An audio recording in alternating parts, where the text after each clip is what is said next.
Hello everyone, welcome back to my channel, and those who are new on this channel, please do not forget to subscribe our amazing channel. In my previous lecture, we have successfully completed citric acid cycle as well as their regulation, and in this lecture we will discuss about the glyoxylate cycle as well as their regulation. But before starting the lecture, this is about me. I am Dr. Manisha Sinha, PhD from Jawaharlal Nehru University, New Delhi in plant microbe interaction. I have qualified CSIR UGC NET JRF. Apart from that, I have qualified various national level entrance exam at BSc, MSc and PhD level. I have 8+ year research experience in biological sciences, 4+ year teaching experience and published couple of international research paper. Now let's start the lecture, and the topic is glyoxylate cycle. So glyoxylate cycle को detail में पढ़ने के लिए पहले हम इसको समझते हैं कि ग्लायोक्सिलेट साइकिल का पर्पस क्या है, ग्लायोक्सिलेट साइकिल का फंक्शन क्या है।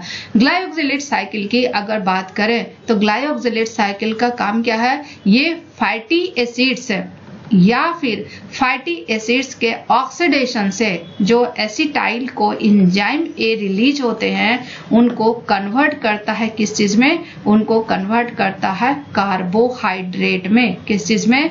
कार्बोहाइड्रेट में। सो ग्लायोक्सिलेट साइकिल का काम क्या है, फैटी एसिड्स या फैटी एसिड्स के ऑक्सीडेशन से जो एसिटाइल को एंजाइम ए रिलीज होता है उसको कन्वर्ट करता है कार्बोहाइड्रेट में। बट पॉइंट यहाँ पे ये है कि वर्टिब्रेट्स की अगर बात करें तो वर्टिब्रेट्स फैटी एसिड्स या फैटी एसिड्स के ऑक्सीडेशन से जो एसिटाइल को एंजाइम ए रिलीज होता है उसको कन्वर्ट नहीं करता है कार्बोहाइड्रेट में। मींस वर्टिब्रेट्स में फैटी एसिड से कार्बोहाइड्रेट का कन्वर्सन नहीं होता है। अब ये कन्वर्शन क्यों नहीं होता है, ये बहुत ही इंपॉर्टेंट कॉन्सेप्ट है। So this is the pathway that shows the glycolysis and gluconeogenesis.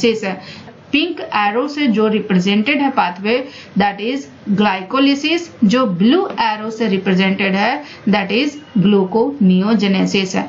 Glycolysis की अगर बात करें तो ग्लाइकोलिसिस ग्लूकोज से कन्वर्ट होता है किस चीज में, पायरूवेट में। ग्लाइकोलिसिस की अगर बात करें तो ग्लाइकोलिसिस क्या होता है, ग्लाइकोस means sugar, lysis means splitting. So glycolysis is basically splitting of sugar. Glycolysis is what, glycolysis is splitting of sugar. वहीं पे ग्लूकोनियोजेनेसिस की अगर बात करें तो ग्लूकोनियोजेनेसिस क्या होता है, gluco means sugar, neo means new and genesis means formation. So it is formation of sugar. It is formation of sugar from non-carbohydrate precursor. इससे non-carbohydrate precursor, non-carbohydrate precursor से जब शुगर बनता है, कार्बोहाइड्रेट बनता है तो उसको बोलते हैं क्या, ग्लूकोनियोजेनेसिस। सो ग्लाइकोलिसिस में ग्लूकोज से पायरूवेट बनेगा, ग्लूकोनियोजेनेसिस में जो नॉन कार्बोहाइड्रेट प्रिकर्सर होंगे उनसे क्या बनेंगे, कार्बोहाइड्रेट बनेंगे। और बेसिकली ग्लूकोनियोजेनेसिस में oxaloacetate important role play करता है। वर्टिब्रेट्स में फैटी एसिड्स कार्बोहाइड्रेट में क्यों नहीं कन्वर्ट होता है। सो पहले देखते हैं ग्लाइकोलिसिस। ग्लाइकोलिसिस में ग्लूकोज कन्वर्ट होता है अल्टीमेटली किस चीज में, फॉस्फोइनॉल पायरूवेट में। किस चीज में, फॉस्फोइनॉल पायरूवेट में। अब ये जो फॉस्फोइनॉल पायरूवेट है किस चीज में कन्वर्ट होगा, पायरूवेट में कन्वर्ट होगा। किस चीज में कन्वर्ट होगा, पायरूवेट में कन्वर्ट होगा। और अगर आपने glycolysis and citric acid cycle का लेक्चर देखा होगा तो उसमें आपने बहुत ही ध्यान से समझा होगा कि फॉस्फोइनॉल पायरूवेट से जब पायरूवेट बनता है इट इज इरिवर्सिबल रिएक्शन। ये क्या है, इरिवर्सिबल रिएक्शन है। पायरूवेट से क्या बनता है, पायरूवेट से एसिटाइल को एंजाइम ए बनता है and it is also irreversible reaction. So phosphoenol pyruvate से पायरूवेट बनता है, पायरूवेट से एसिटाइल को एंजाइम ए बनता है और ये दोनों के दोनों इरिवर्सिबल रिएक्शंस होते हैं। जैसे ही एसिटाइल को एंजाइम ए बनता है ये सिट्रिक एसिड साइकिल में इंटर करेगा और सिट्रिक एसिड साइकिल में इंटर करके क्या बनाता है, ऑक्सैलो एसीटेट बनाता है और ये टोटल के टोटल 8 स्टेप्स में कंप्लीट होते हैं। बट सिर्फ और सिर्फ यही नहीं होता है, एसिटाइल कोएंजाइम ए सिट्रिक एसिड साइकिल में जब इंटर करता है तो ऑक्सैलो एसीटेट बनता है and then 2 molecule carbon dioxide release होते हैं. So there is no net conversion of acetyl coenzyme A to oxaloacetate. इसीलिए वर्टिब्रेट्स में फैटी एसिड्स कार्बोहाइड्रेट में कन्वर्ट नहीं होते हैं. क्यों? क्योंकि वर्टिब्रेट्स में जो सिट्रिक एसिड साइकिल होते हैं, सिट्रिक एसिड साइकिल से जो एसिटाइल कोएंजाइम में इंटर करता है और ऑक्सैलो एसीटेट बनता है, ये ऑक्सैलो एसीटेट जब बनता है तो 2 मॉलिक्यूल कार्बन डाइऑक्साइड रिलीज होते हैं, जो कि 2 मॉलिक्यूल कार्बन कौन सा है? 2 कार्बन है एसिटाइल कोएंजाइम ए का. So there is no net conversion of acetate to oxaloacetate. इसलिए वर्टिब्रेट्स में फैटी एसिड्स कार्बोहाइड्रेट में कन्वर्ट नहीं होते हैं. फैटी एसिड्स को कार्बोहाइड्रेट में कन्वर्ट होने के लिए पहले क्या बनाना पड़ेगा? Oxaloacetate. अब सवाल ये है कि क्या अदर ऑर्गेनिजम्स में होते हैं? यस, वर्टिब्रेट्स के अलावा प्लांट्स की अगर बात करें, सर्टेन इनवर्टिब्रेट्स की अगर बात करें, सर्टेन माइक्रो ऑर्गेनिजम्स की बात करें, तो इनमें फैटी एसिड्स कन्वर्ट होते हैं कार्बोहाइड्रेट में. तो सवाल यहाँ पे ये है कि प्लांट्स में, इनवर्टिब्रेट्स में या कुछ माइक्रो ऑर्गेनिजम्स में ऐसा कौन सा साइकिल होता है जिसकी वजह से फैटी एसिड्स कार्बोहाइड्रेट में कन्वर्ट हो जाते हैं. सो प्लांट्स में हो या कुछ इनवर्टिब्रेट्स में हो या कुछ माइक्रो ऑर्गेनिजम्स में हो, यहाँ पे एक यूनिक साइकिल होता है, उसको बोलते हैं ग्लायोक्सिलेट साइकिल. अब सवाल ये है कि ग्लायोक्सिलेट साइकिल में होता क्या है? ग्लायोक्सिलेट साइकिल की अगर बात करें तो इसमें एसिटाइल कोएंजाइम ए, एसिटाइल कोएंजाइम ए कहां से रिलीज हुआ है? फैटी एसिड्स के ऑक्सीडेशन से. ये एसिटाइल कोएंजाइम ए ऑक्सैलो एसीटेट के साथ क्या करेगा? कंडेंसेशन करेगा इन the presence of enzyme citrate synthase, और ये क्या बनाएगा? सिट्रेट. अब ये सिट्रेट एकोनिटेज एंजाइम के प्रेजेंस में आइसोसिट्रेट में कन्वर्ट हो जाता है. अब ये आइसोसिट्रेट लाएज के प्रेजेंस में 2 कंपाउंड में स्प्लिट कर जाता है. एक कंपाउंड है 2 कार्बन कंपाउंड और दूसरा है 4 carbon compound. 2 carbon compound is glyoxylate and 4 carbon compound is succinate. अब पॉइंट यहाँ पे ये है कि सिट्रिक एसिड साइकिल में आइसोसिट्रेट कन्वर्ट होता है अल्फा कीटो ग्लूटरेट में. किस चीज में? अल्फा कीटो ग्लूटरेट में. बट ग्लायोक्सिलेट साइकिल में आइसोसिट्रेट स्प्लिट हो जाता है और ये ग्लायोक्सिलेट एंड सक्सिनेट में कन्वर्ट हो जाता है.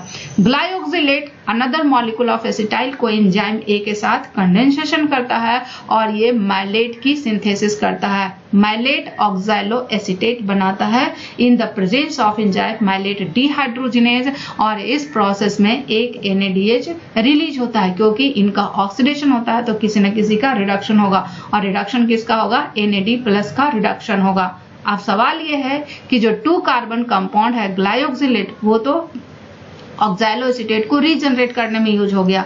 बाकी इस सक्सिनेट का क्या होगा? सक्सिनेट की अगर बात करें तो सक्सिनेट पहले फ्यूमरेट में कन्वर्ट होता है. किस चीज में? फ्यूमरेट में कन्वर्ट होता है. एंड ये फ्यूमरेट मैलेट में कन्वर्ट होता है, और ये मैलेट क्या बनाता है? Oxalo acetate. और ये जो ऑक्सैलो एसीटेट है ये क्या बनाएगा? कार्बोहाइड्रेट बनाएगा. क्या बनाएगा? कार्बोहाइड्रेट बनाएगा. सो ग्लायोक्सिलेट साइकिल के थ्रू क्या बनता है?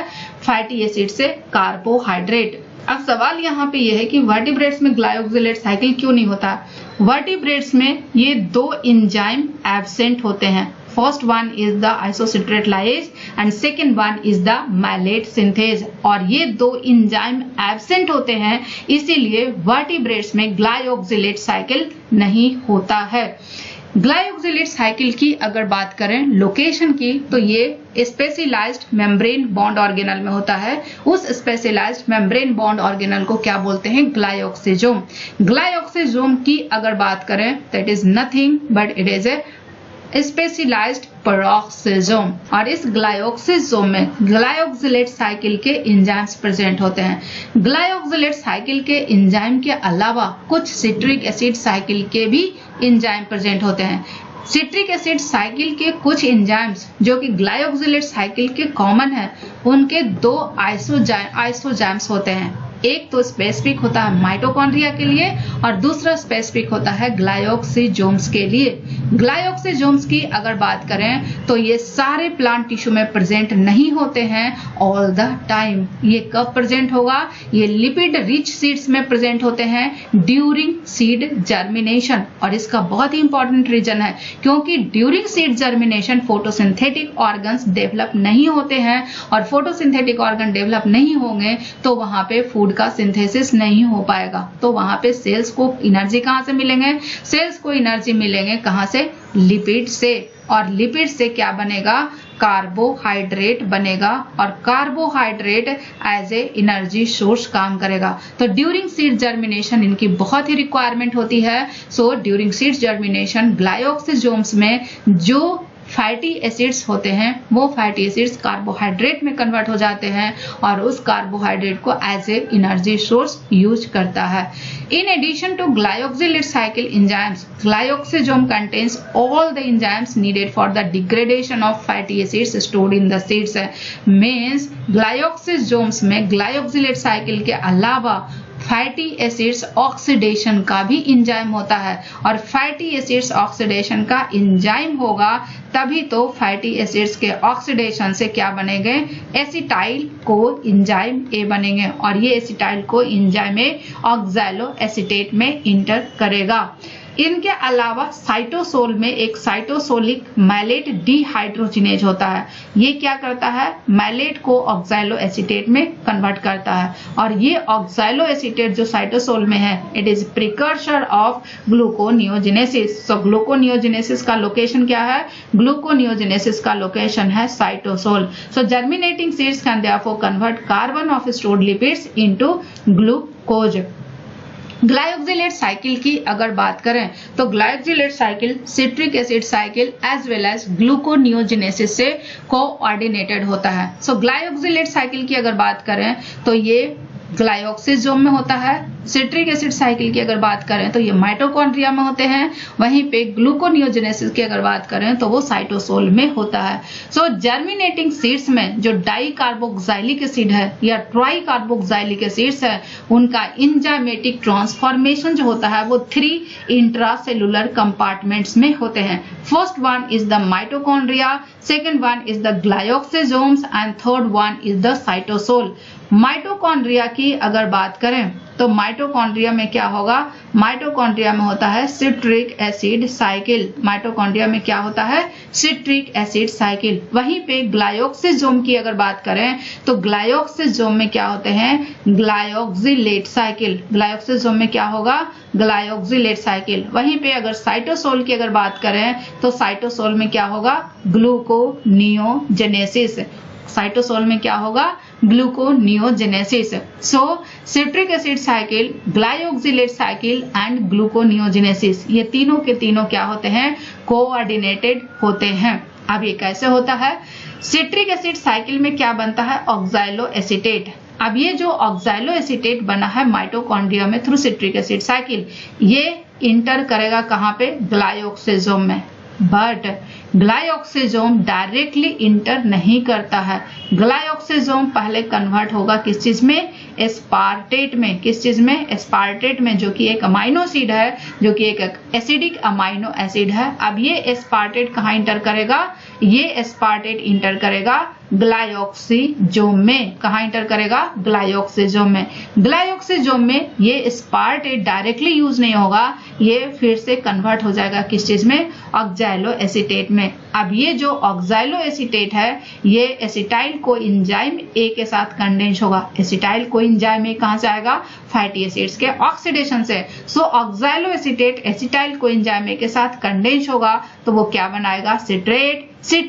सिट्रेट क्या बनाएगा? आइसोसिट्रेट। आइसोसिट्रेट के प्रेजेंस में क्लीव हो जाएगा और ये 2 कंपाउंड बनाएगा। एक जो होगा 2 कार्बन कंपाउंड जिसको ग्लाइकोक्सिलेट बोलते हैं। Second one is the 4 carbon compound जो कि सक्सिनेट है। ग्लाइकोक्सिलेट जो कि 2 कार्बन कंपाउंड है एसिटाइल को एंजाइम ए के साथ कंडेंस होगा और ये क्या बनाएगा? मैलेट ऑक्सैलो एसीटेट में कन्वर्ट होगा और फिर से ये साइकिल में इंटर कर जाएगा। अब यहाँ पे पॉइंट ये है कि यहाँ पे एक और कंपाउंड बना है सक्सिनेट। जो कि 4 कार्बन का कंपाउंड है। अब ये सक्सिनेट का क्या होगा, ये सक्सिनेट ग्लाइऑक्सिजोम से कहां जाएगा, माइटोकॉन्ड्रिया में, और माइटोकॉन्ड्रिया में जब ये सक्सिनेट जाएगा तो ये सिट्रिक एसिड साइकिल में इंटर कर जाएगा, और जब सिट्रिक एसिड साइकिल में इंटर करेगा तो सक्सिनेट फ्यूमरेट बनाएंगे, फ्यूमरेट से मैलेट बनेगा, और जैसे ही मैलेट बनेगा ये साइटोसोल में इंटर कर जाएगा। और साइटोसोल में क्या होता है, साइटोसोल में एक स्पेसिफिक एंजाइम होता है जिसको बोलते हैं साइटोसोलिक मैलेट डिहाइड्रोजिनेज। क्या होता है, साइटोसोलिक मैलेट डिहाइड्रोजिनेज। अब ये जो साइटोसोलिक मैलेट डिहाइड्रोजिनेज है, मैलेट को ऑक्सैलोएसीटेट में कन्वर्ट कर देगा, और ऑक्सैलोएसीटेट ग्लूकोनियोजेनेसिस में इंटर करेंगे और ये हेक्सोज बनाएंगे, और हेक्सोज सुक्रोज में कन्वर्ट हो जाएगा, and then sucrose is used as energy source. Sucrose क्या है, ट्रांसपोर्टेबल कार्बोहाइड्रेट है, ट्रांसपोर्टेबल फॉर्म ऑफ कार्बोहाइड्रेट है, किसमें, प्लांट्स में। सो पूरा का पूरा citric acid cycle, glyoxylate cycle and gluconeogenesis ये कोऑर्डिनेटली रेगुलेटेड होते हैं, and oxaloacetate is the precursor for gluconeogenesis. So जब तक ऑक्सैलोएसीटेट नहीं बनेगा तब तक ग्लूकोनियोजेनेसिस प्रोसेस नहीं होंगे। Now the coordinated regulation of glyoxylate cycle and citric acid cycle. Glyoxylate cycle and citric acid cycle का कोऑर्डिनेटेड रेगुलेशन की बात करें तो इसमें एक एंजाइम बहुत ही इंपॉर्टेंट रोल प्ले करता है, and that enzyme is isocitrate dehydrogenase. ये आइसोसिट्रेट डिहाइड्रोजिनेज ही है जो कि डिसाइड करेगा कि सिट्रिक एसिड साइकिल होगा या ग्लाइऑक्सिलेट साइकिल होगा। अब इस आइसोसिट्रेट डिहाइड्रोजिनेज का रेगुलेशन जो होता है वो किस तरह से होता है, रेगुलेशन होता है covalent modification. And covalent modification कैसे होंगे, कोवैलेंट मॉडिफिकेशन होंगे या तो फॉस्फोराइलेशन से या फिर डीफॉस्फोराइलेशन से। फॉस्फोराइलेशन से होगा या फिर डीफॉस्फोराइलेशन से होगा। अब सवाल ये है कि फॉस्फोराइलेशन एंड डीफॉस्फोराइलेशन कैसे होता है।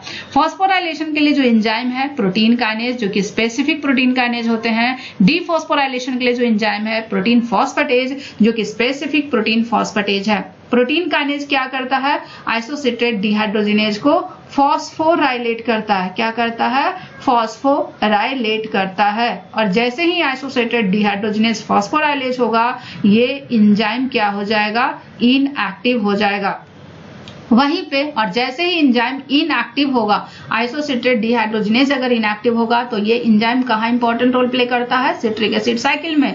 जब एंजाइम ये इनएक्टिव होगा तो एसिटाइल को एंजाइम ए कहाँ इंटर करेगा, ग्लाइऑक्सिलेट साइकिल में। मींस ये बायोसिंथेटिक प्रिकर्सर में, बायोसिंथेटिक प्रोसेसेस में इन्वॉल्व होगा। लेकिन प्रोटीन फॉस्फेटेजेस की अगर बात करें तो प्रोटीन फॉस्फेटेजेस आइसोसिट्रेट डिहाइड्रोजिनेज को क्या करता है, डीफॉस्फोराइलेट करता है। क्या करता है, डीफॉस्फोराइलेट करता है, और जैसे ही आइसोसिट्रेट डिहाइड्रोजिनेज डीफॉस्फोराइलेट होगा ये एंजाइम क्या हो जाएगा, एक्टिव हो जाएगा। क्या हो जाएगा, एक्टिव हो जाएगा। और जैसे ये एंजाइम एक्टिव होगा आइसोसिट्रेट डिहाइड्रोजिनेज या एसिटाइल को एंजाइम में कहाँ इंटर करेगा, सिट्रिक एसिड साइकिल में इंटर करेगा, एंड फाइनली एनर्जी सिंथेसिस करेगा, चाहे एटीपी हो। एंड फाइनली, और एनर्जी क्या है, फाइनली एटीपी है, चाहे एनएडीएच हो या एफएडीएच2 हो, ये अल्टीमेटली एटीपी की सिंथेसिस करेगा। So this is all about glyoxylate cycle as well as their regulation, and in my next lecture we will discuss about the oxidation of fatty acids and their regulation. So stay tuned for this lecture, and if you have any doubt and query please let me comment in the comment section, and please do not forget to subscribe our amazing channel. Thank you very much.